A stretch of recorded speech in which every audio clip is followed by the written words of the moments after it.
de energía por la sección, y yo qué es lo que tengo, pues en la unidad de tiempo tengo una potencia disponible de ¿cuánto? De un medio de qué, de la densidad del fluido por la sección del tubo por la velocidad al cubo, no al cuadrado, porque estamos hablando de un flujo. Entonces este flujo me va a incorporar una velocidad adicional a la fórmula tradicional de la energía cinética. Entonces, cuando yo pienso en energía eólica, tengo que pensar en estos tres parámetros: en sección, en densidad, en sección y en velocidad. ¿Y esto a qué me lleva? A que, por ejemplo, haya más energía, o un molino produzca más energía para la misma sección y la misma velocidad a nivel del mar que a 3.000 metros de altura, porque la densidad del aire es diferente. Entonces tendré que pensar en que necesitaré mecanismos de corrección de esa densidad. O que, no yéndome a ese extremo, a que un molino produzca más energía en invierno que en verano. ¿Por qué? Porque en invierno el aire es más denso. En consecuencia tiene un mayor contenido de energía para la misma sección y para la misma velocidad. Eso nos lleva a que en determinados tipos de molinos, incluso, ojo, de los cuales hay muchos aquí en Aragón, en el cambio de estación otoño-invierno, primavera-verano, se haga una operación sobre el molino que es, digamos, adaptarlo, ya veremos luego cómo, a la temperatura ambiente que va a haber durante la estación que se espera. Entonces, eso primero. Segundo, la sección. Estamos hablando de que la potencia disponible es proporcional al cuadrado del radio. ¿Qué significa? Que cada incremento de radio que yo pueda conseguir me va a incrementar la potencia de manera cuadrática. ¿Y qué significa también? Velocidad al cubo. Es decir, es tremendamente significativa una velocidad, una variación de velocidad desde el punto de vista de la producción. Estos números de aquí no son significativos más que en cuanto a que aplican estas fórmulas. Y dicen, mira, una máquina que tenga un rotor de 48 metros de diámetro y con una velocidad de viento de 10 metros, me puede dar una potencia de 1 megavatio. Sin embargo, si la velocidad no es de 10, sino de 20 metros por segundo, me va a entregar una potencia de 9 kilovatios, 9 veces más. Y esto, y si me voy a 52, pues lo mismo, para comprobar los signos. Si recordáis, yo hablaba algo de esto antes cuando decía, oye, es tremendamente significativa la selección de los emplazamientos, porque cualquier variación de velocidad de viento va a significar que hay una afección a la potencia de manera cúbica. Por eso, cuando determinadas organizaciones dicen, oiga, los molinos ahí arriba, no, hombre, póngalos abajo.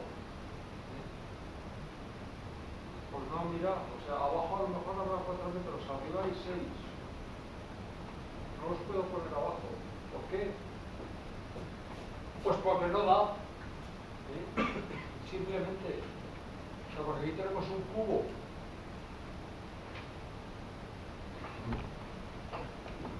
Cualquier avance hacia abajo en la velocidad de utilización rentable de las máquinas es tremendamente costoso. Y se ha ido muy lejos, como decía en el principio de los tiempos, estábamos hablando de por encima de 7.000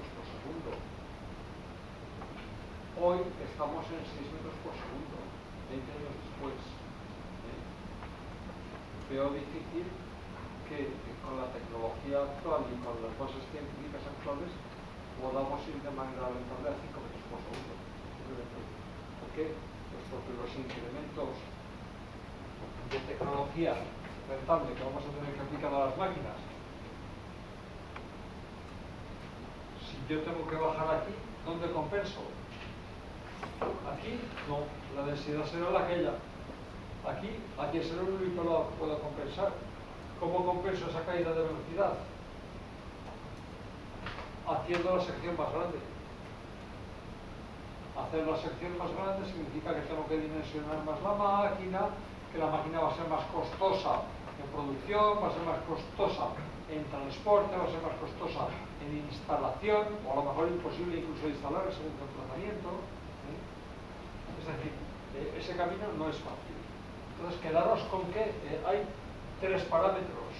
Uno, sobre el que no podemos actuar. Lo que podemos actuar ya hemos actuado. Y 2, que tenemos que considerar claramente como puntos en los que podemos avanzar y podemos actuar en cuanto a la ubicación, que son la sección y la velocidad.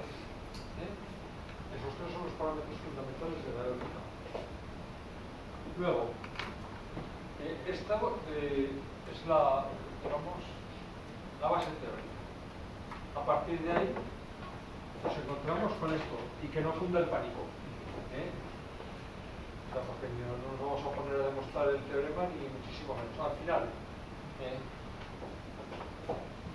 intentando simplificar lo que es el modelo de un rotor que está en un tubo de corriente, lo que yo me voy a encontrar aplicando límites es que yo puedo conseguir una potencia máxima determinada, una potencia máxima que ¿cuánto es?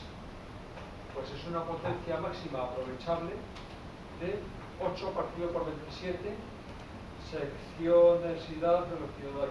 ¿Vale? Esta es la que yo puedo aprovechar aquí. ¿De cuánto? De una teórica que sigue la ley pura de la energía cinética. ¿Vale? Entonces, ¿cuál es mi eficiencia de conversión máxima? Potencia aprovechable a potencia disponible. 8 partido por 27 partido por 1/2. ¿Cuánto? El 60%. ¿Qué es lo que me dice? Que haga lo que haga con los modelos tecnológicos actuales, yo no puedo aprovechar más allá del 60% del viento entrante en un rotor. Ya está. No hay que darle más vueltas. ¿Ahí no se considera la eficiencia del perfil del asta? Claro, o sea, la eficiencia del perfil del ASPA lo que te va a hacer es que tú te aproximes cada vez más a esta cifra, porque esta es la cifra a su vez teórica, simplificando el número de palas, simplificando la viscosidad y simplificando el fenómeno estacionario. Pero ahora lo veremos precisamente cómo jugamos con la aerodinámica de las palas en relación a intentar aproximarnos tanto como sea posible a este número que es el resultado del teorema de Betz y que se llama generalmente límite de Betz. Cuando alguien habla del límite de Betz, habla del 60%. Siempre. Y eso es lo que tenemos.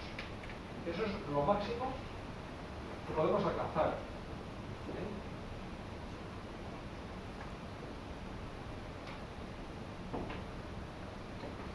Entonces, otro numerito mágico, de los cuales nos gusta mucho hablar.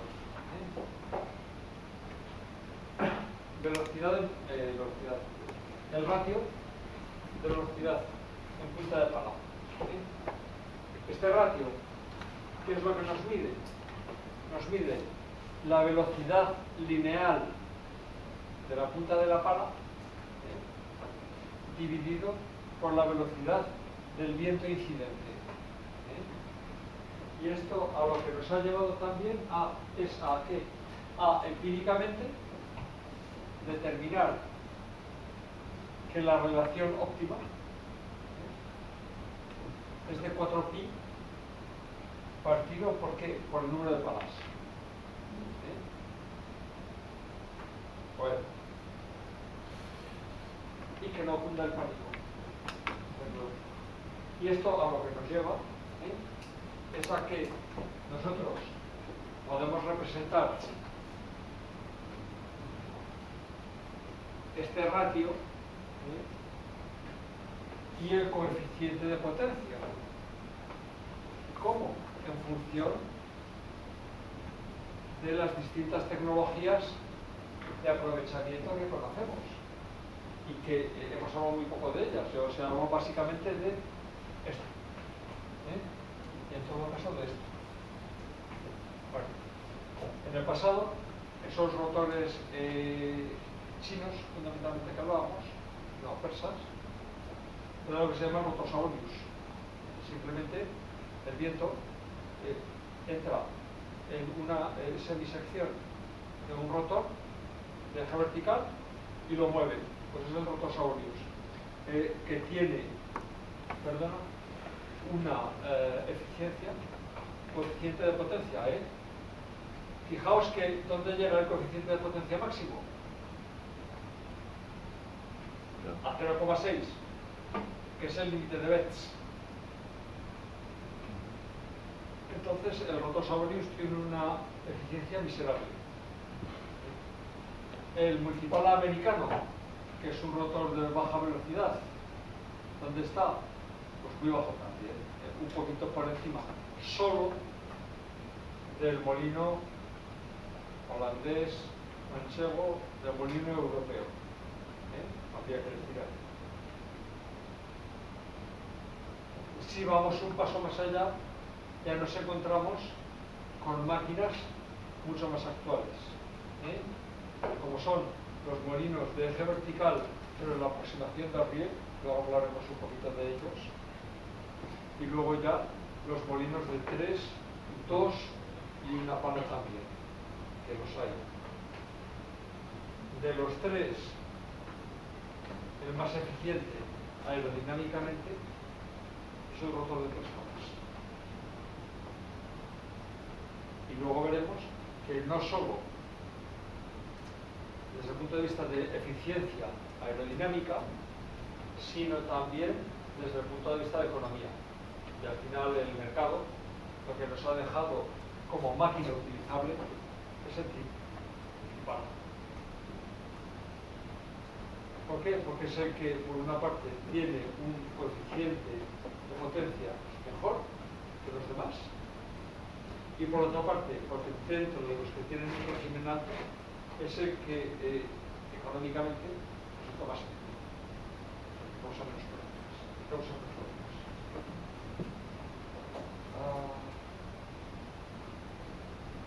Y al final, y iba un poco en la línea de lo que me preguntabais por ahí, este es una curva de una máquina real. Es una curva de una máquina de 2 megavatios. Y este es el CP, coeficiente de potencia, y tiene esta forma en función de la velocidad del viento incidente. Y nos encontramos con que cuando es mejor, en este rango de velocidades, hasta 9 metros por segundo, estamos hablando de 0,48 o cosas así. Y a partir de ahí cae dramáticamente. Podemos decir, oye, ¿y por qué cae así? ¿Cuál es la razón de que caiga así? Pues mira, yo aquí estoy absorbiendo energía de unos determinados valores. ¿vale? Recordad que esa energía tiene una proporción, es proporcionalmente cúbica al viento. Esa relación con el mismo aprovechamiento es absolutamente imposible de mantener cuando tú lo que tienes que hacer es dimensionar una máquina comercial. Tú dices, esta máquina va a trabajar en un rango determinado. Entonces, ¿qué es lo que tengo que hacer? Pues tengo que intentar que la máquina aproveche el viento de la mejor forma posible donde más viento hay, en este caso, en este rango, y a partir de ahí intentar que pierda eficiencia y que absorba menos energía. Entonces, el rango normal de funcionamiento de una máquina es entre 3, 4 metros por segundo y 25 metros por segundo, y la máquina, o bien por el diseño aerodinámico de las palas, o bien por el comportamiento del rotor, que de las dos formas podemos controlar la potencia. ¿Cómo la controlamos? Jugando con este coeficiente aerodinámico. Y este coeficiente aerodinámico baja para compensar el incremento de potencias que nosotros nos podríamos encontrar aquí. Entonces yo simplemente concentro la eficiencia de mi máquina donde más horas tenga. Además, velocidad sería la misma potencia. No, tendría potencia al cubo de la velocidad. También con esa curva de eficiencia que se busca, pues es que pierdas eficiencia, pero la potencia que la que sacas es la misma de la velocidad. Es la misma. Ya veremos luego la curva de potencia. Lo que haces es mantenerla plana. A base de perder eficiencia, claro. O sea, no puedes aprovechar toda la energía que te entra por el motor de manera ilimitada, todo el rango de funcionamiento de la máquina. Es decir, hay energía que no es que la vaya a perder, es que necesito perderla. Porque tiene entrenamientos X. ¿Esas variaciones en el coeficiente de potencia son debido a movimiento de las aspas o debido al... Hay dos formas. Por una parte, yo puedo, en las máquinas, digamos, en las máquinas modernas, yo juego con el ángulo de las palas, de paso, y provoco pérdida aerodinámica, ahora veremos qué es eso. O en las máquinas antiguas, como tenemos mucho aquí en Aragón y en España, yo tengo un paso fijo, la pala no se mueve, pero a partir de una determinada velocidad se producen turbulencias y en consecuencia el coeficiente me baja. Que puede ser o actuando sobre la posición de la pala o por propio diseño de la aerodinámica de la pala. Pero al final, si yo me voy a la raíz, es por pérdida aerodinámica en los dos casos, porque puedo poner la curva de ataque. Y la curva de ataque me va a variar. ¿Por qué? Porque el propio viento incidente me varíe mucho, o bien porque yo mueva la pala para generar un ángulo de ataque. ¿Vale? Entonces, intentando pasar rápido a 1. Antes de entrar aquí para decir, oye, ¿cómo funciona un molino de viento? Hombre, pues mira, hay un aire que entra al molino y por presión directamente pues está en desequilibrio y se vuelve. Vale, ese es el molino manchego. Que hablábamos antes, el que estaba ahí abajo de la tabla. Aquí estamos hablando de que nuestras palas se mueven como las alas de un avión. ¿Por qué? Porque se produce un empuje aerodinámico. Ese empuje, en el caso de un avión, lo que hace es elevarlo. En el caso de un molino, como veremos en la siguiente o en la otra, veremos que lo que hace es provocar unas fuerzas tangenciales que lo que hacen es mover el rotor y obligarle a dar vueltas. Pero el concepto es exactamente el mismo. ¿Y por qué se produce esa fuerza o ese empuje? Porque yo diseño el perfil de mi ala de avión o el perfil de mi pala de aerogenerador con diferente longitud en un lado del perfil que en otro. Entonces, ¿eso qué significa? Que las velocidades, si lo veis aquí, que el viento, el incidente, a lo largo de la pala, son distintas. Es más rápido en la cara larga que en la cara corta. ¿Y eso qué es lo que me va a producir? Un empuje hacia arriba. En el caso de un avión está claro que lo que hace es levantarlo. En el caso de un molino, ahora veremos que lo que hace es hacerle dar vueltas.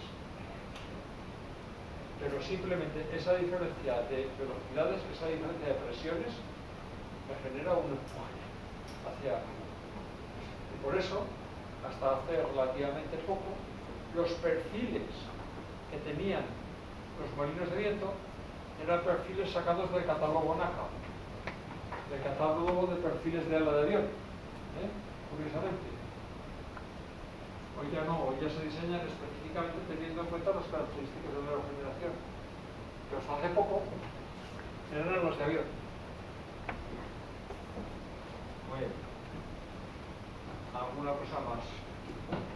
El efecto Magnus, voy a entrar muy poco en él, simplemente es un efecto por el cual, si yo tengo una superficie que está dando vueltas y que recibe un viento incidente, directamente lo que hace es producirme un empuje. Pero es exactamente la misma situación del ala de avión. Yo creo una diferencia de presiones y en consecuencia genero una fuerza.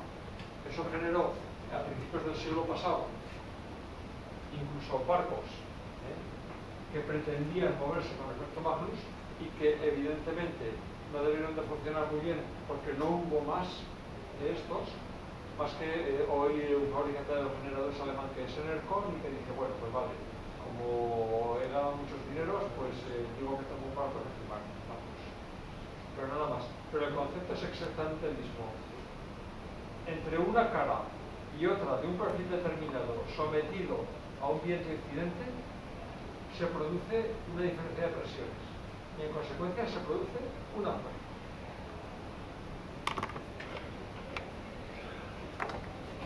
¿Algún concepto más?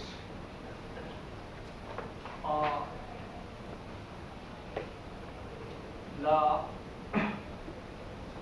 velocidad del viento que incide sobre el rotor siempre, cuando se encuentra en una sección enfrente, genera una fuerza que es perpendicular a la velocidad del viento incidente, sea cual sea la posición que tenga la sección. Es decir, el empuje siempre es perpendicular a la velocidad de incidente. ¿Qué es lo que pasa? Que evidentemente si yo varío la posición de la sección en relación a esa velocidad y lo que hago es entonces tener lo que se llama ángulo de ataque, que es el que forma la cuerda de la sección con la velocidad del viento incidente, voy a tener unos determinados resultados que van a ser diferentes en cuanto a la aplicación de la fuerza a la sección y por otra parte en cuanto a la generación de turbulencias que veremos ahora que son fundamentales para controlar la potencia.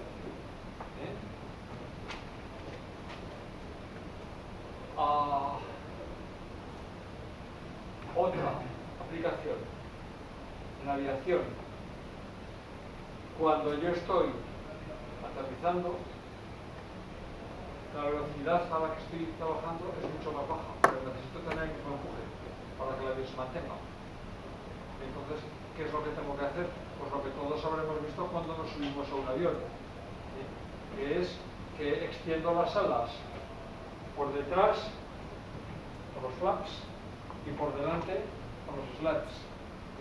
Y lo que hago es simplemente darle mayor recorrido al aire por la sección y crear mayor empuje hacia arriba. No es que me favorezca el planeo, que sí, pero es por esta razón.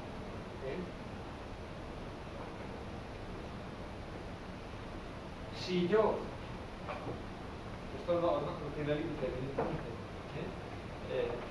esto siempre tiene un límite.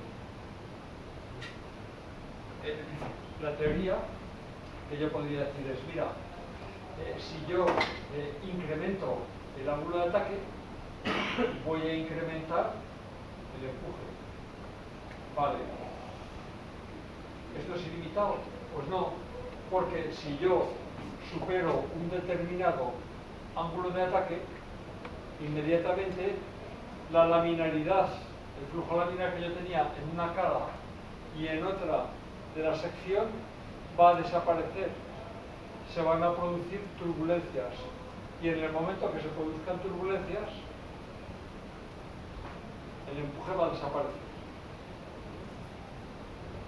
Y eso, en el caso de un avión, va a producir su caída.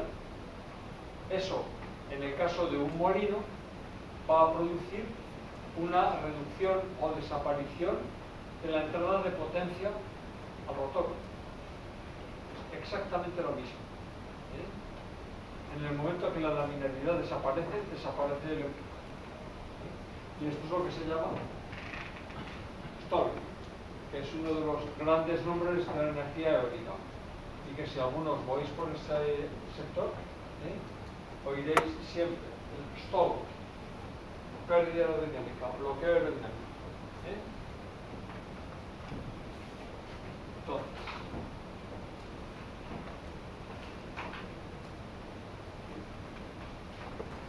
¿cómo traducimos eso al giro de un rotor?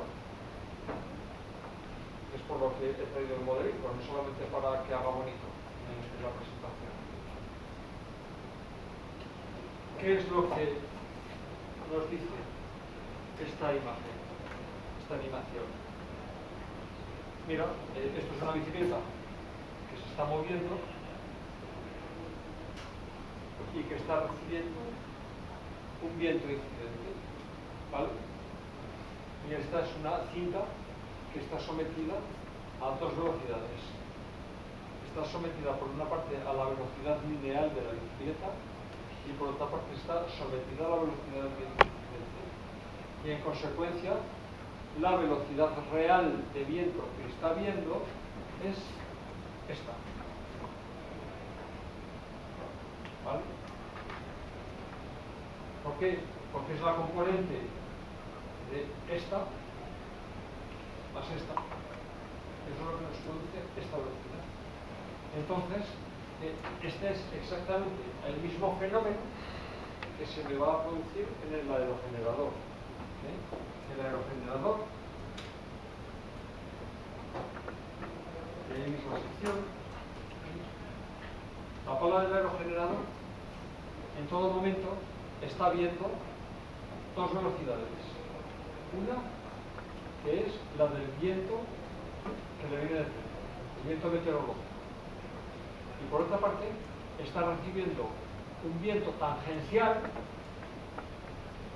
que es el que recibe por el hecho de estar girando. Y dices, bueno, pero en algún momento tiene que empezar a girar, ya lo veremos. Pero ahora, supongamos que está girando, ¿vale? Entonces, cuando el molino está girando, yo dentro de mi pala estoy viendo dos velocidades, una esta y otra esta, la que se está poniendo la pala. Entonces, esas dos velocidades, ¿cuáles son? La velocidad tangencial y la velocidad del viento. Vale, ¿hasta ahora me habéis oído? El meteorológico entonces golpea el perfil por la parte baja. No, el meteorológico golpea el perfil para como viene. Sí, pero por ejemplo, ahí lo que estamos viendo en amarillo sería... Mira, esto lo estaríamos viendo así. ¿Vale? Entonces, el tangencial sería el que está viendo con la pala y el meteorológico estaría echando por abajo. ¿Vale? Sería como el levantamiento. Como levantamiento. El perfil. La componente de levantamiento no puede. La componente, digamos, el empuje axial, o el viento axial, llamarle así. ¿Sí? ¿Vale? Entonces, si hemos entendido esto, hemos visto que hay una velocidad tangencial y que hay una velocidad meteorológica. ¿Cuál es la velocidad que realmente está viendo la sección? La componente de las dos. Entonces, como ya hemos comentado en la transparencia anterior, tenemos un ángulo de ataque que es el que forman la cuerda de la sección con el viento incidente, y también tenemos otro nombre muy famoso tanto en aviación como en aerogeneración, es que el pitch, o el paso variable en español, que es el ángulo que forma aquí la velocidad tangencial con la cuerda, es decir, el plano que forman las tres palas del rotor con la cuerda de la sección. Entonces, si yo tomo esta velocidad axial y se la aplico a la sección, ¿qué es lo que me voy a encontrar? Pues me voy a encontrar directamente con ¿qué?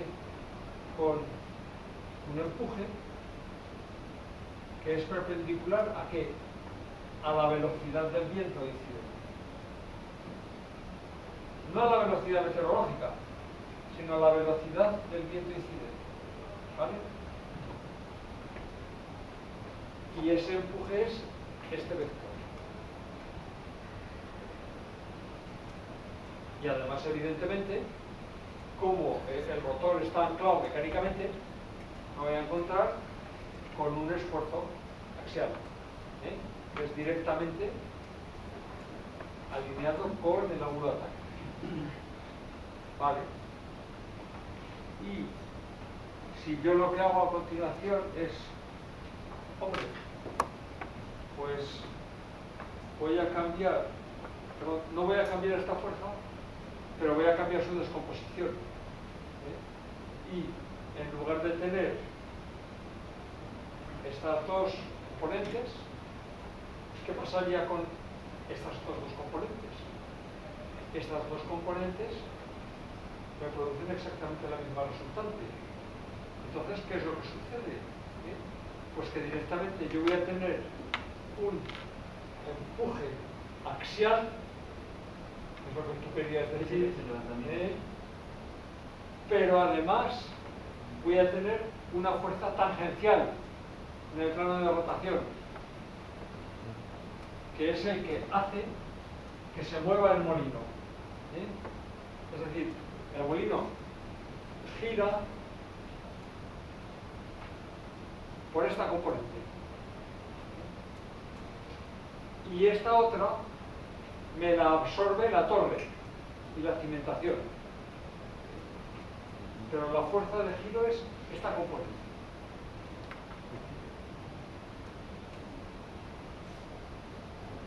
¿Sí? Pero aquí falta la incidente, o sea, primero se tiene que empezar a mover para que... Sí, se ha dicho, concédeme que se ha puesto en marcha. Luego ya veremos cómo lo ponemos en marcha. Pero una vez que el molino está en marcha, es muy fácil, aparece esta fuerza y en consecuencia el molino se está moviendo, está generando potencia. Como la energía de activación del molino.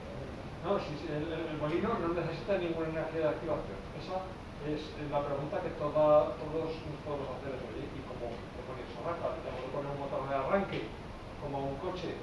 Pues no, evidentemente. Ya te contestó qué es lo que hago. Hacer las palas giradas. ¿Por qué? Por dos cosas. Primero, porque antes estamos hablando de que aquí hay una velocidad de viento que va a ser constante, más o menos, es la velocidad meteorológica, pero tengo también una velocidad tangencial. No es la misma velocidad tangencial la que tú te encuentras aquí que la que te encuentras aquí o que la que te encuentras aquí. Entonces, yo lo que tengo que hacer, por una parte, es validar la sección pero por otra parte girarla también.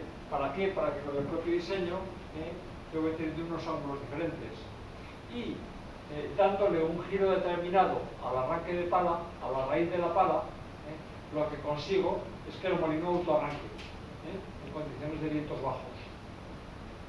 Entonces, simplemente en condiciones de viento bajo, la pala del rotor da fuerza suficiente en reposo para que gire.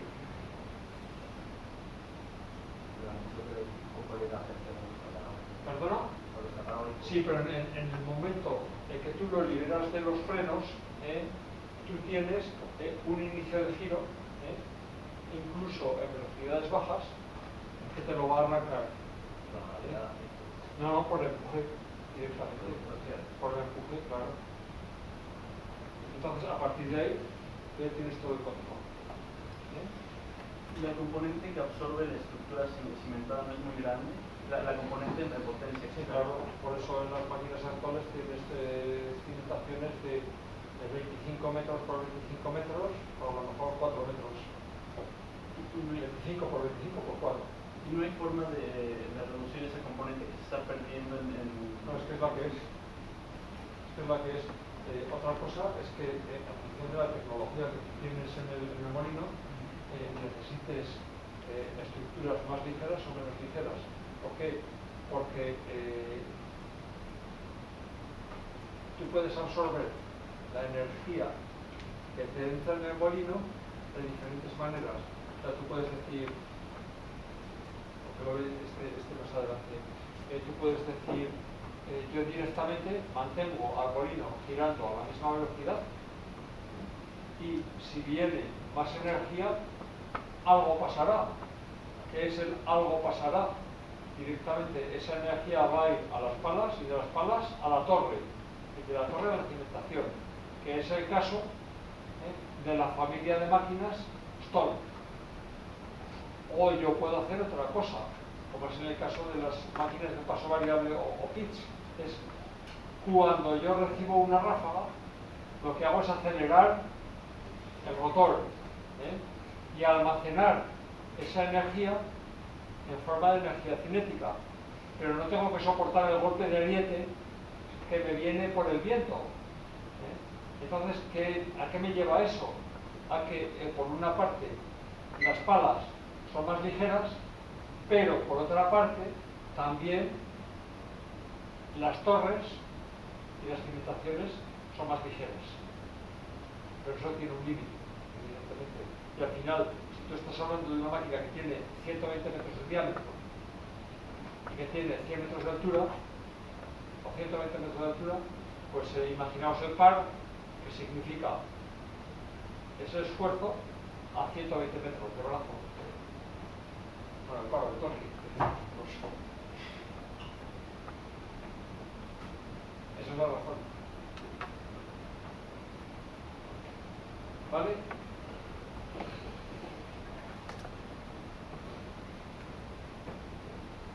Esto es lo que os decía de las diferentes velocidades y por eso aparecen diferentes ángulos en función de dónde esté la cinta posicionada en el molino.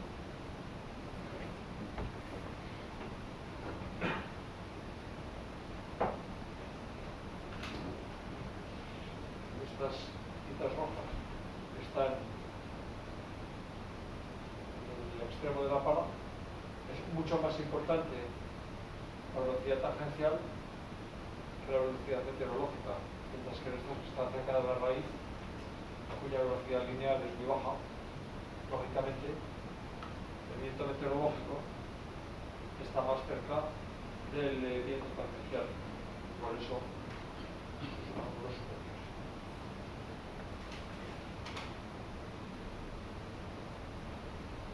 Entonces, esto es básicamente lo que estábamos hablando antes, o sea que no nos vamos a entender más.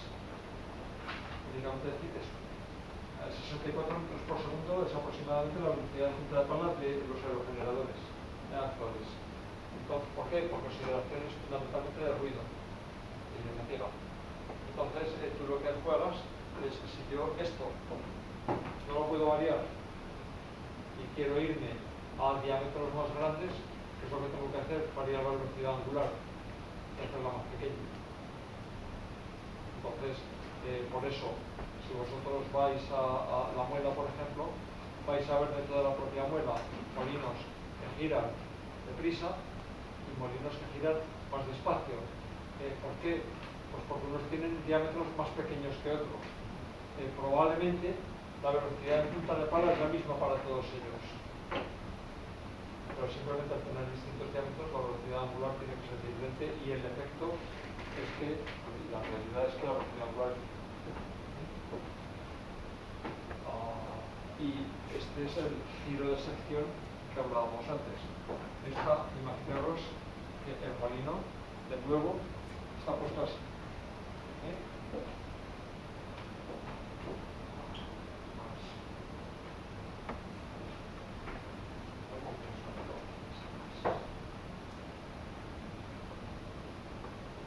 Stall, la palabra mágica.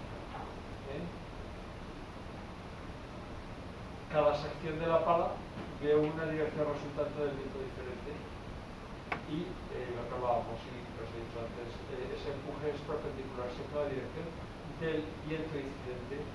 Entonces, si yo quiero aprovechar esto a lo largo de toda la sección, ¿qué es lo que tengo que hacer? Pues tengo que girar la pala. Y entonces, al final, lo que nosotros hacemos es intentar, con el rotor stall, mantener una velocidad constante, y únicamente la variación de velocidad que tenemos es la que se debe al deslizamiento del generador, no otra. Pero una máquina stall gira a velocidad constante, y como veremos en el control de potencia, únicamente pierde potencia porque se crean turbulencias al desaparecer la linealidad entre las dos caras del flujo de viento. Ese es el efecto que se produce con el incremento de la velocidad del viento y con un ángulo fijo, claro. Entonces, la pala de práctica stall tiene un giro aproximadamente de 3/4, que es lo que es la sección, y el último cuarto es lineal.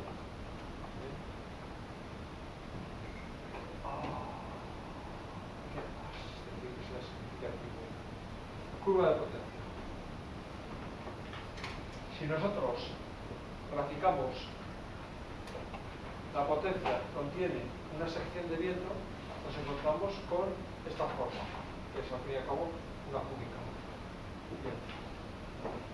Ya hemos dicho que esto es una máquina real y que tiene un límite de funcionamiento. ¿Bien? Entonces, yo no puedo de manera ilimitada aprovechar esa potencia. Tiene que llegar un punto, que es la potencia nominal para la cual diseño una máquina, en la cual se tiene que limitar la potencia de entrada que la máquina recibe, y a partir de ahí perderla. Entonces, si yo sitúo en paralelo la potencia incidente y la potencia que yo estoy generando, lo que me encuentro es básicamente esto que veis aquí. A partir de un momento determinado empiezo a generar potencia. A partir de ahí, más o menos, sigo de manera paralela al crecimiento de la potencia disponible, y cuando llego a un punto que es mi potencia nominal, limito esta potencia de alguna manera. De alguna manera significa que me aproximo o bien con la aproximación tradicional Stall, esa pérdida aerodinámica para mi velocidad de diseño, para mi potencia de diseño, perdón, lo que hace es que cuando llego a esa potencia sube un poco con el viento, pero luego baja por debajo de esa potencia con el viento también, y esto es lo que se llama el hombro del stall.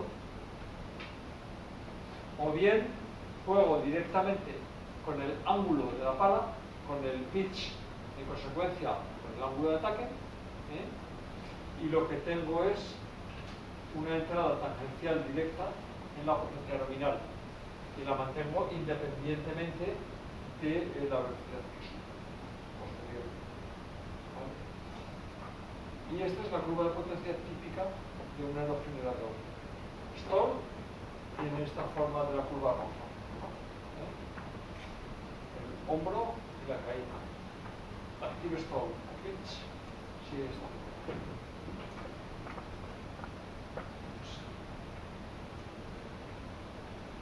Entonces, lo que hacemos es partir para optimizar la energía que vamos a tener de un perfil de pala, de una velocidad de punta de pala, de un diámetro de rotor que quiera yo y de una disponibilidad de multiplicación, generador multiplicador. ¿Y eso qué es?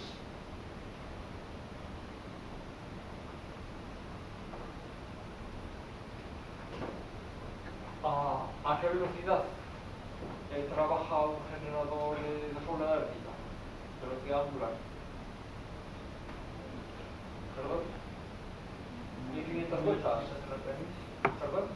1000 algo. En función de la frecuencia, 1500 minutos.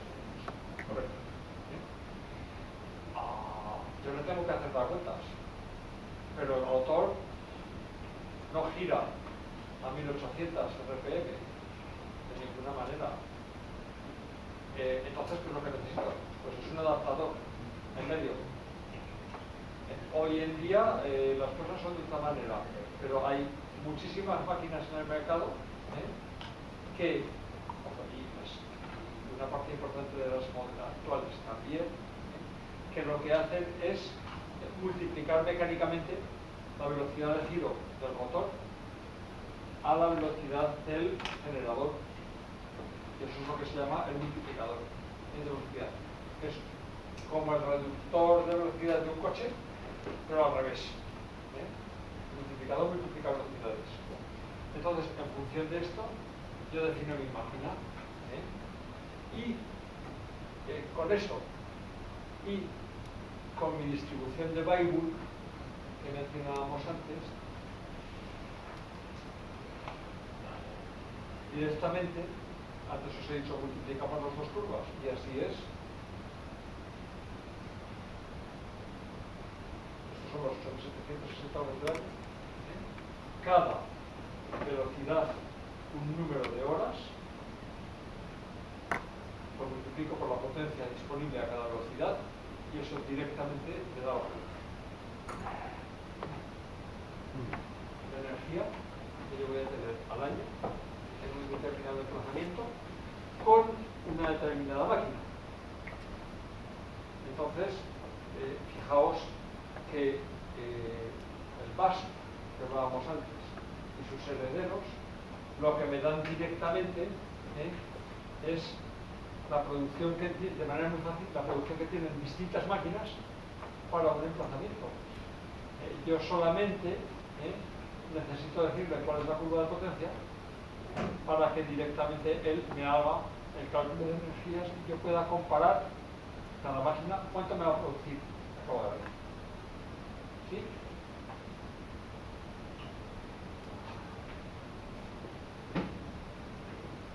Entonces, bueno, antes estábamos hablando de la aproximación stall y pitch active stall. Stall está claro lo que es pala fija y pérdida aerodinámica. Pitch, que es paso variable. Paso variable, no lo he contado, perdón, he dicho que la pala gira sobre su eje. Que la pala gira sobre el eje de la pala y varía en consecuencia el ángulo que forma con el plano del rotor y en consecuencia jugamos con el ángulo de ataque de la sección. El pitch significa que yo varío la posición relativa de la pala con respecto al plano del rotor. Ese es el ángulo pitch. ¿Es posible poner el ángulo de ataque directamente en línea con la velocidad meteorológica? Sí, pero entonces se para. No paras por completo. No paras por completo, claro. ¿Por qué? Porque lo que haces es precisamente cargarte el empuje. El empuje lo consigues, ¿de dónde? De la velocidad tangencial, que es donde tienes la energía. La velocidad tangencial es mayor a la meteorológica. Mucho mayor. Mucho mayor. Estamos hablando de que la velocidad en punta de pala son 64 metros por segundo. Estamos hablando de que un viento en la muela son 7 metros por segundo. Realmente el viento, la potencia de donde viene No es del giro, sino no es de la presión, claro. Contra lo que se pudiera pensar, evidentemente. O lo que un profano pueda pensar.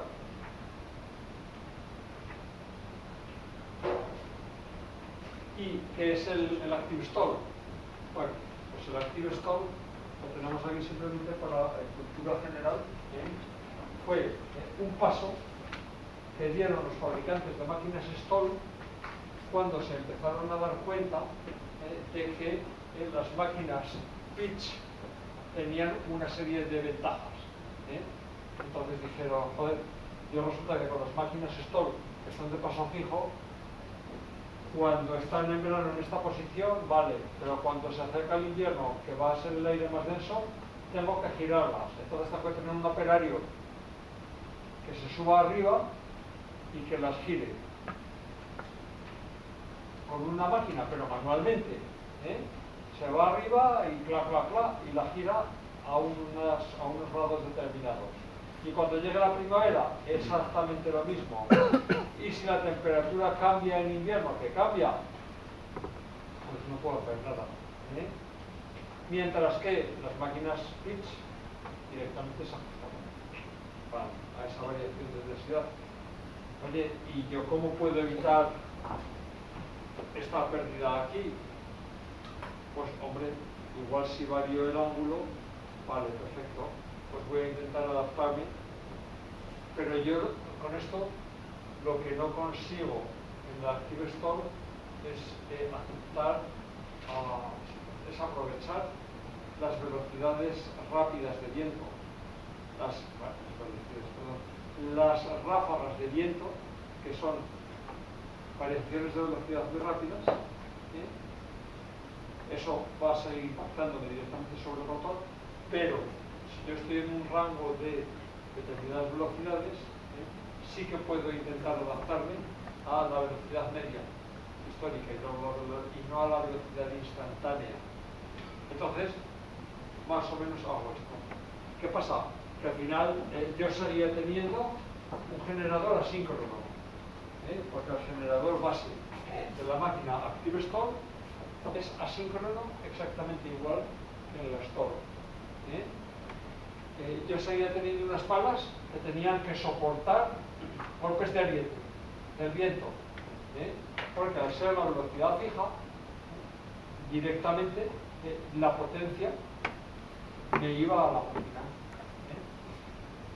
Yo tenía torres que eran más pesadas y al final, si eso lo unimos a los requisitos eléctricos de la red, que hablaremos de ellos en unas transparencias más adelante, y que las máquinas pitch sí que podían cumplir, las máquinas stall no, pues llevó a que hoy lo que hay son en el mercado máquinas de paso variable, exclusivamente. Aunque aquí en Aragón veréis que la mayor parte de las que existen son máquinas pitch. ¿Son peores o no? No. Tienen una tecnología determinada y producen según los modelos económicos que en su momento se establecieron. Nada más. Mientras que hoy, si alguien va a instalar una máquina, seguro que va a ofrecer el mercado en exclusiva máquinas pitch. La pitch fundamentalmente, o bien motor asíncrono pero de doble bobinado, no jaula de arquilla, sino doble bobinado, con lo cual controlas la velocidad mediante el motor,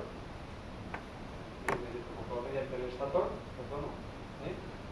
y por otra parte tienes lo que se llama los generadores de direct drive, los generadores multipolares, que lo que hacen es directamente tener un generador síncrono a una velocidad variable. Produce la basura que quieras, pero que luego vas a tener, lo vemos luego, vas a tener una rectificación electrónica, vas a tener un bus de corriente continua y luego vas a tener una inversión y en consecuencia una ondulación y vas a generar la onda que tú necesitas. Entonces, paso variable va unido a velocidad variable. Eso vamos a tratar más en detalle más adelante. ¿Qué podemos contar aquí? Relevante.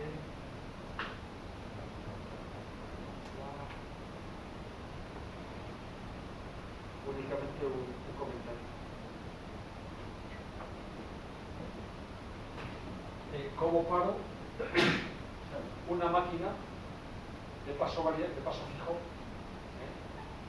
Si yo, por definición, no puedo variar el ángulo de las palas. Antes, cuando tú has preguntado si se podía poner la pala perpendicular al viento, y dices, por supuesto que sí. Pero eso en una máquina Stoll no se puede hacer. Una máquina Stoll tiene una posición fija. Entonces, cuando yo quiero poner una máquina Stoll sin pasar por el freno de emergencia, que también lo puedo hacer desde el freno de disco, y bueno, a mí me hicieron una vez hace años en la torre en la nacelle de una máquina, y bueno, como si estuvieras en un barco pero en mitad de una galerna, porque esto al final es una estructura flexible. Entonces cuando tú le metes el freno al rotor directamente, pero valió la pena, y yo creo que era mano. Contarlo ahora. Y luego cuando pasó, a mí no me dio tiempo, pues que decir, joder, ¿cómo se mueve esto? Y a partir de ella se paró, afortunadamente. No, pero lo que haces para no hacerlo de esa forma tan violenta, lo que significa para los servicios de la máquina, lo que hacen las palas, y lo veremos en una foto, del motor Stone, es tener una parte de la pala que se separa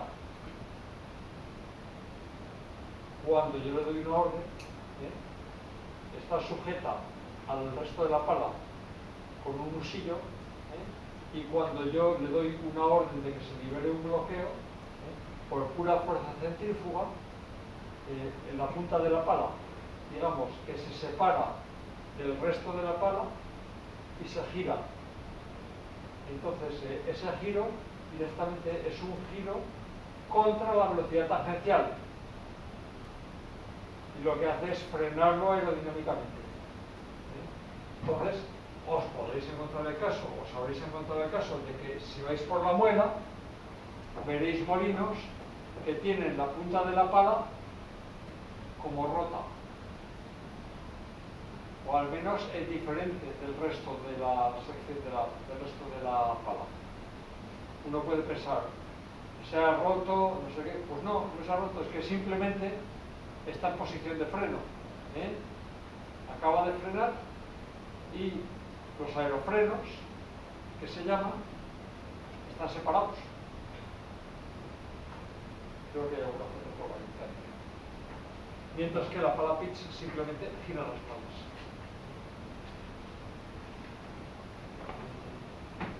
Más.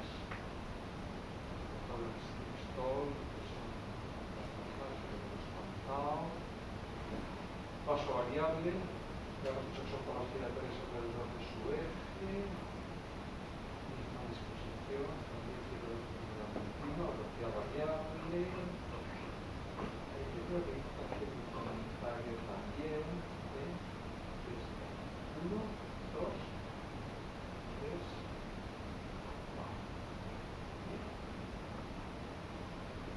3. Que se controla la potencia girando las palas y variando la velocidad del motor, que es algo que va de suave, ya lo hemos comentado. Pero ¿esto qué significa? Que si yo tengo un generador, por ejemplo, asíncrono de doble bobinado, de motor bobinado, o yo tengo un rotor de imanes permanentes, tengo que tener control de potencia, tengo que tener electrónica de potencia. Algo que una máquina Stoll no necesita. Una máquina Stoll no necesita básicamente más que un puente de tiristones para hacer un arranque suave y a partir de ahí un disyuntor. Mientras que si yo quiero controlar, necesito electrónica de potencia por obligación. No necesito convertidores de frecuencia, etc. A diferencia de la máquina Stoll. Entonces, la máquina Stoll es más pesada mecánicamente, pero es más simple electrónicamente.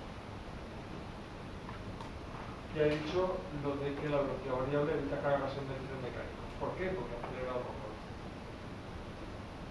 ¿Dónde están los mecanismos de giro? Los mecanismos de giro de las palas están aquí dentro, en la nariz del aerogenerador. Ahí es donde tenemos los equipos o bien eléctricos o bien hidráulicos que hacen girar las palas sobre el suelo. En el pasado ya hay máquinas aquí en Aragón y Navarra que funcionan así. Ni siquiera era así, lo único que había era unas levas que se movían a través de un eje hueco. El propio eje que transmite la potencia del motor estaba hueco y tenía un empujador que movía unas levas que hacía girar las palas. Un mecanismo muy ingenioso. Hoy en día, evidentemente, eso no es así y todos los mecanismos reales de giro están aquí dentro. Luego veremos una foto y diréis, ahora decís, pues es que no cabe nada. Las narices aquí no cabe nada. Estamos hablando de 2 metros de diámetro, 3 metros de diámetro. Giro rápido para frenado de emergencia, no sé si le comentabas, ponemos en bandera. Y el último punto importante. Estamos hablando, señores, de que esta torre tiene 120 metros de altura, por ejemplo, o 100 metros de altura, las máquinas actuales. Las de la muela tienen 55 metros de altura. Estamos hablando de que, por ejemplo, las máquinas de la muela tienen 48 metros de diámetro. Son 24 metros de radio. Más 55 son 80 metros. ¿Vale? Entonces, el rotor llega desde 80 metros hasta 30, a ver, 25 menos 24, hasta 31 metros. Desde 31 hasta 80. Es decir, hay un rango de alturas importante y en consecuencia, según la curva del viento disponible, también de velocidades diferentes del viento, desde esta altura hasta esta altura. ¿Sí? Entonces, yo con un rotor Stahl no puedo hacer absolutamente nada. El rotor se mueve de la misma manera, las 3 palas. Sin embargo, yo con un rotor pitch sí que puedo adaptarme en función de la posición en que está cada pala para optimizar el ángulo de ataque de cada pala en función de dónde está angularmente. ¿Por qué? Porque la velocidad que recibe la pala cuando está aquí es totalmente diferente y en consecuencia de energía de la que recibe cuando está aquí. No la velocidad meteorológica, que también, perdón, no la velocidad tangencial, que también, pero sí la velocidad meteorológica. Entonces, en las partes de pala que están con una diferencia importante en posición de punta de pala o en posición de torre abajo, son significativas. Entonces, ¿qué es lo que hacemos? Hoy tenemos sistemas de control que lo que nos permiten es darle a cada pala en cada momento el paso que necesita, separadas de las demás. O sea, a cada vuelta va cambiando la... Cada pala, en cada momento, recibe la orden de ajustar el paso al que la máquina cree que es el que tiene que tener. cada una de manera independiente. Y es la controladora de la información que le doy. Más cosas. Cut-in.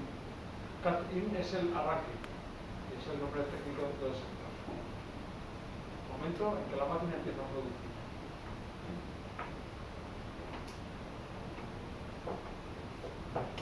Tanto en el caso del pitch, en el caso del active store, yo puedo mover la pala, pues bueno, tengo un arranque suave por pistores y simplemente juego con el ángulo de la pala para tener un arranque suave. Hay picos. En el caso de stall, hombre, pues cuando yo parto de velocidad baja de viento que se va acelerando, no tengo problema, tengo también un puente de tiristores y el arranque es suave. Por el contrario, si yo estoy teniendo 15 metros por segundo o 10 metros por segundo y directamente la conecto, recibo todo el pico de corriente sobre el motor. Entonces lo que tengo es un pico de corriente que puede llegar al 40% de la luminaria. Entonces es una consideración de diseño que en su momento se tenía. Claro, esto lo que te quiere era tener, antes he dicho, máquina más robusta mecánicamente, también más robusta eléctricamente, porque tenía que soportar estos picos. Mientras que la pitch no. Que digamos que la turbina funciona como un ventilador durante algún momento, ¿no? ¿De qué se perdona? ¿Podemos decir? No, cuando está arrancando, digamos. ¿Qué? O sea, ¿recibe potencia de la red? No. No, de ninguna manera. De ninguna manera. Antes hemos comentado que el giro de la sección de la pala, especialmente en las zonas que están próximas al rotor, sirve para que en el momento que se produce viento haya un empuje radial directamente. Pero por eso se hace el giro. Pero nunca recibe energía motora. Pero si una máquina está parada, por supuesto que recibe energía de la red. Claro. Tiene que mantener vivo el sistema de control, tiene que mantener vivos los actuadores, tiene que mantener vivo todo lo que necesita la máquina para estar. Pero lo que no recibe la máquina es potencia para mover el rotor, si te referías a eso. El movimiento de energía es siempre del rotor al generador. Nunca el generador actúa como motor. Claro, pero cuando ahí mencionaba un 40% más de corriente o de potencia. No, pero es al generador directamente. Eso va al generador directamente. Porque al fin y al cabo es potencia que me está entrando, es sobrepotencia que me está entrando a una velocidad. Y lo que hace es entrarme de golpe en la máquina. La máquina pasa directamente de 0 a potencia nominal. Entonces, eso en la máquina stop directamente se traduce en un pico.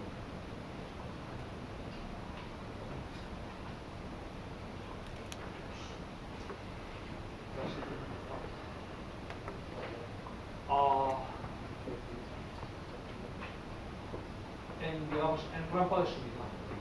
En pitch la pala se queda prácticamente fija y ya os he dicho que las ráfagas las absorbe la variación de velocidad. En stall el rotor está a velocidad fija, con lo cual si hay una ráfaga, lo que os comentaba, directamente cargas más altas y generación extra, pico. Y el active stall se comporta en este sentido exactamente igual que el stall, porque la velocidad es fija. Y aquí lo estoy jugando por el ángulo. Cuando yo estoy a máxima potencia de salida, en el pitch, juego en función de mis necesidades para mantener de manera óptima la adaptación del motor al viento y giro. Si yo estoy en stop, parto de que mi velocidad del rotor es fijo y cuando hay ráfagas, directamente a la máquina.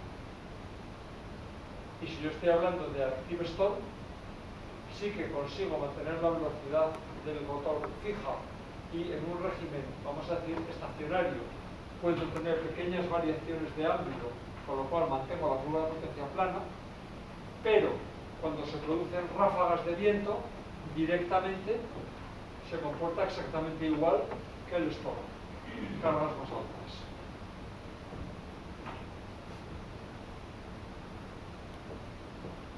Densidades, verano e invierno. Pitch, ya os he dicho que me da igual porque se adapta. Stall, hay que hacer 2 cambios al año, 2 ajustes de ángulo. Y Active Stall, juego con el ángulo en función de la temperatura, con lo cual se comporta en este caso exactamente igual que Pitch. A ver, esto lo podéis mirar vosotros.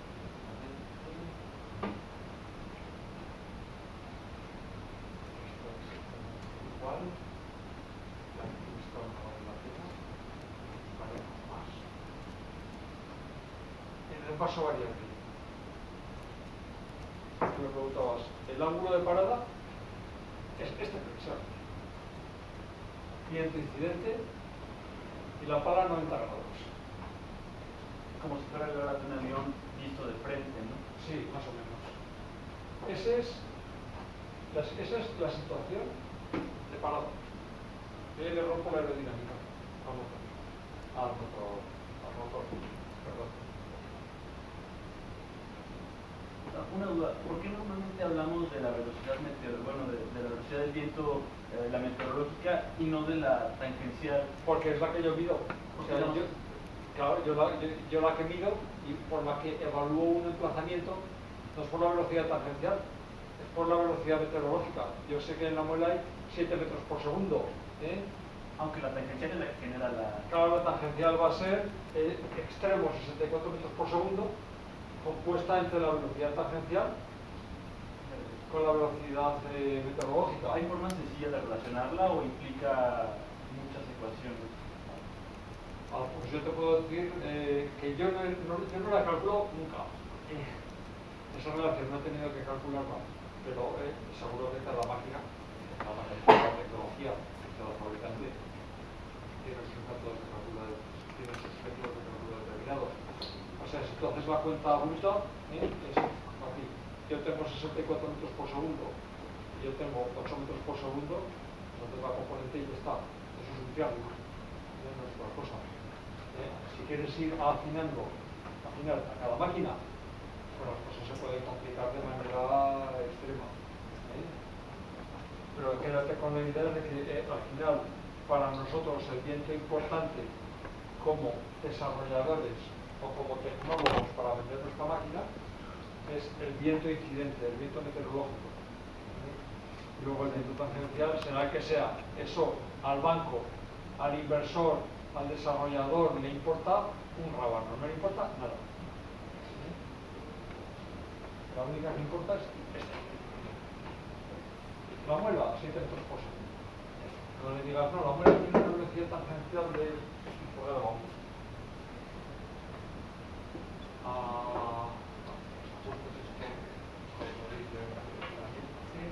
Sí, mensaje. En el pasado, esto era una norma para el sistema. Y llegaba una compañía como Endesa y decía, ¡qué verde soy! He puesto 5 molinos en la muela de 200 kilovatios cada uno, o de 80 kilovatios. Vale. ¿Cómo genera, o qué energía genera eso? ¿Qué forma de onda? Un desastre, pero es igual, no importa. La red es capaz de soportar lo que esa máquina genere. Y además, a esa máquina ya le hemos dicho, oye, si tú ves que la red se pone rara, te desconectas. Literalmente, eso lo decía el decreto anterior. Que si la tensión que se leía en bornas de turbina bajaba por debajo del 85% de la nominal, la turbina tenía que decir adiós. Ya me avisaréis cuando vuelve la luz. Eso era así. Cuando había pocas, no importaba que había un corte de luz y se desconectaba una turbina, pues 80 kilovatios.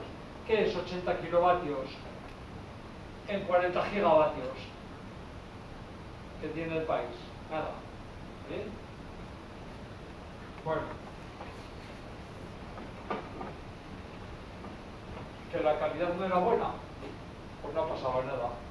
Y que si alguien ponía una turbina en Canarias, por ejemplo, porque tenía una red débil, simplemente porque cualquier isla, lógicamente, tiene un sistema que es mucho menos robusto, que tiene una red continental, una red peninsular, no sé el caso español, el caso ibérico, pues oye, si se para la máquina, que se pare, ya arrancará.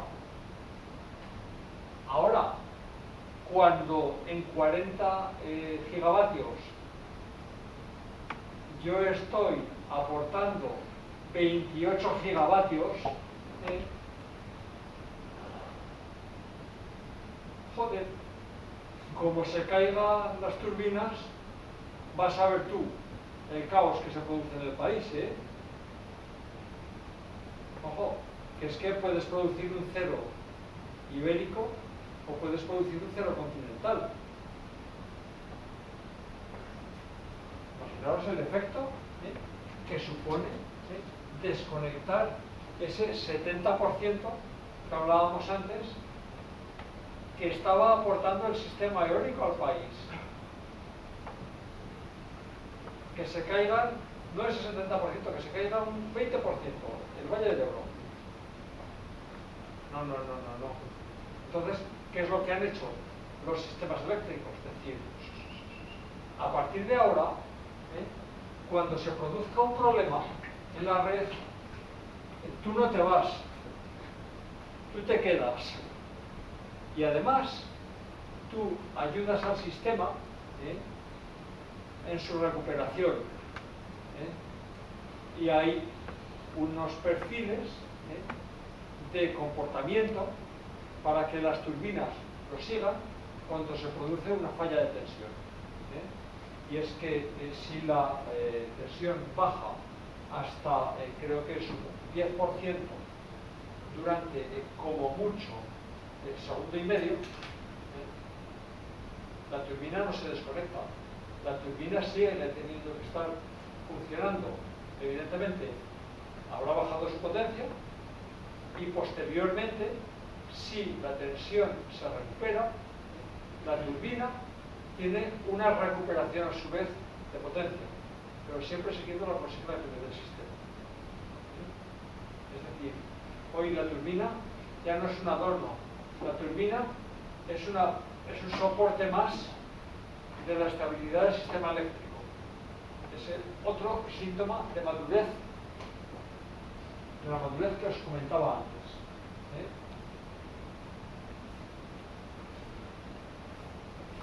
Entonces,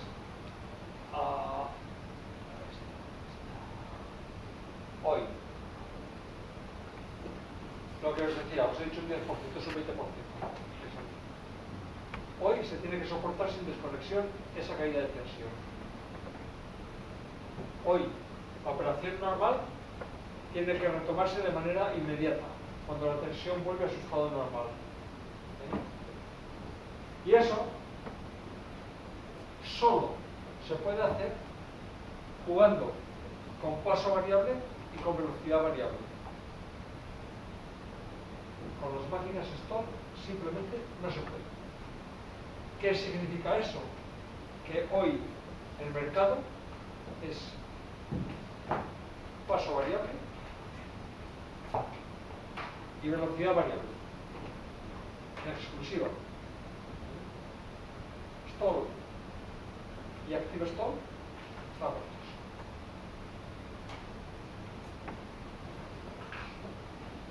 Y quien lo ha matado no es que sean más ligeras, que absorban mejor las ráfagas, que bla bla bla, porque antes se vendían máquinas stall y se vendían máquinas pitch, y al final era una cuestión de rentabilidad.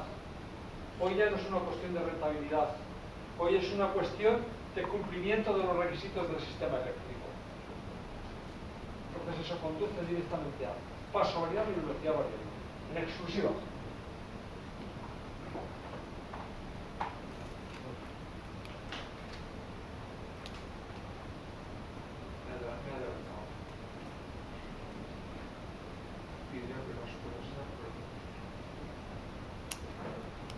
dos curvas de potencia reales de máquina pitch.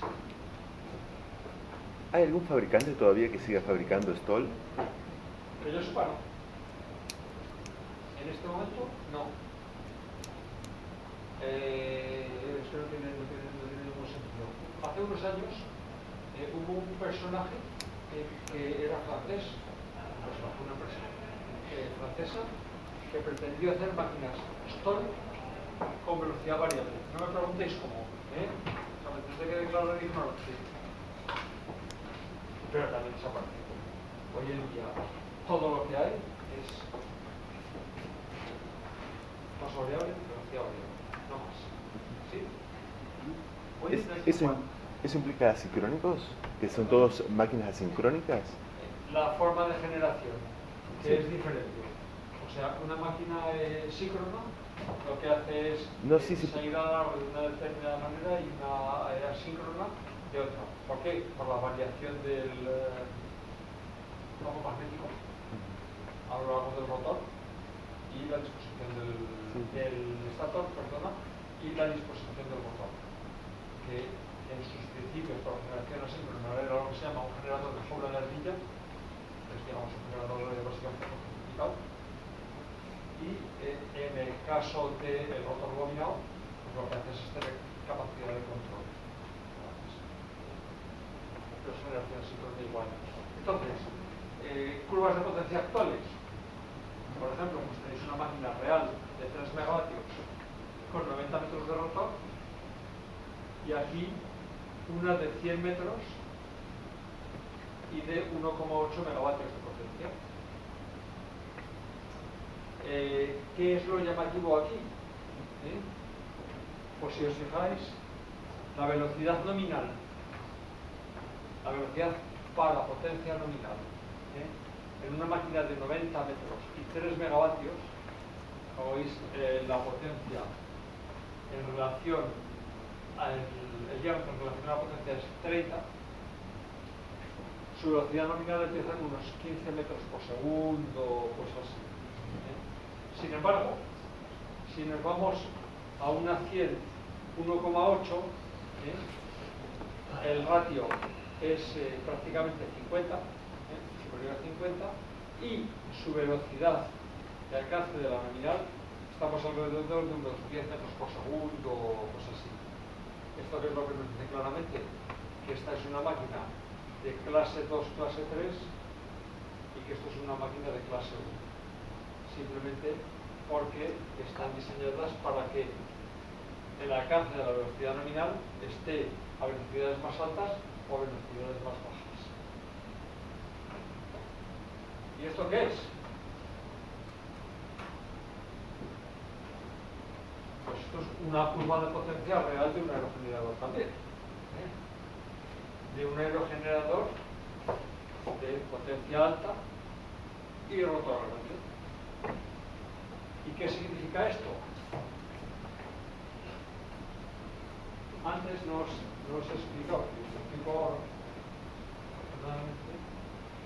que había una velocidad de cut-in. El cut-in puede estar en 3 metros, 3 metros y medio, 4 metros por segundo.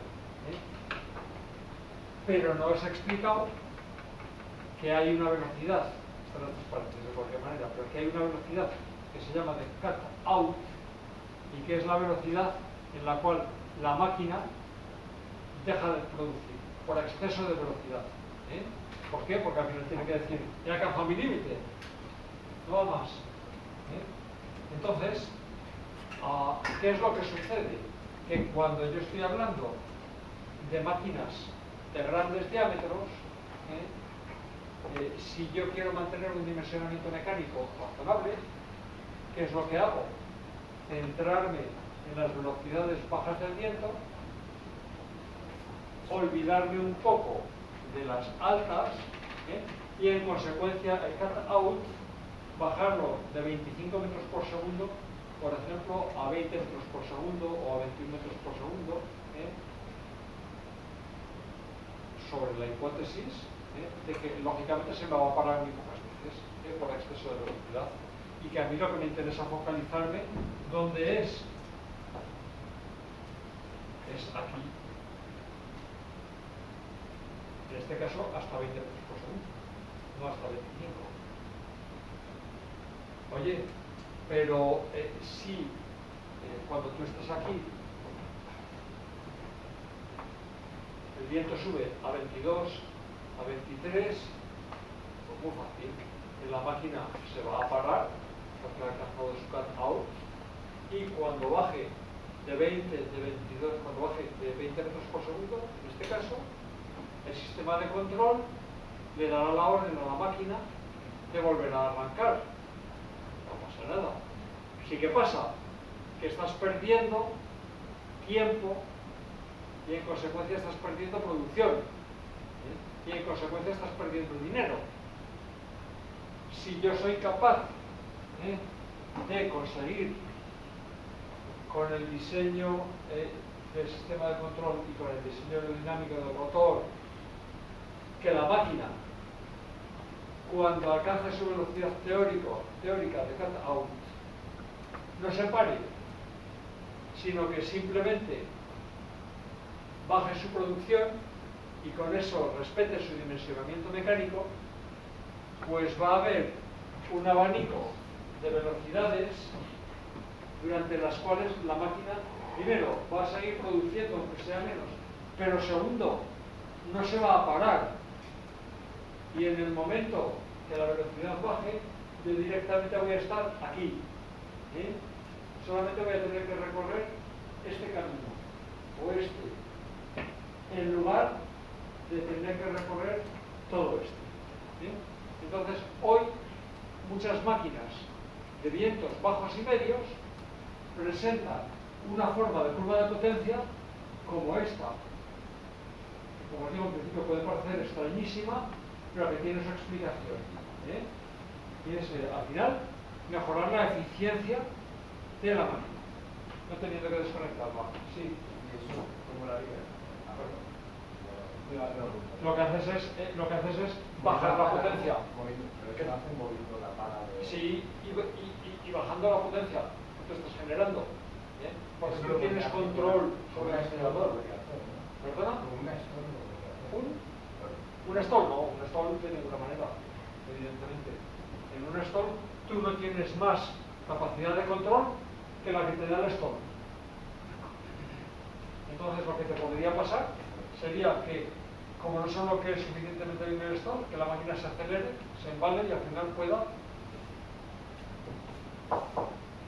Lo que veréis. No, pues. La potencia que la gestionando por el equipo de todo. ¿Perdona?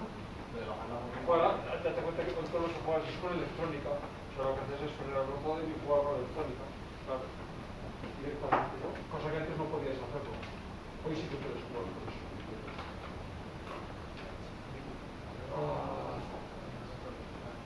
Vale. Y ahora. Bueno, ahora el extra. Evidentemente que os tenía que haber contado más rápido.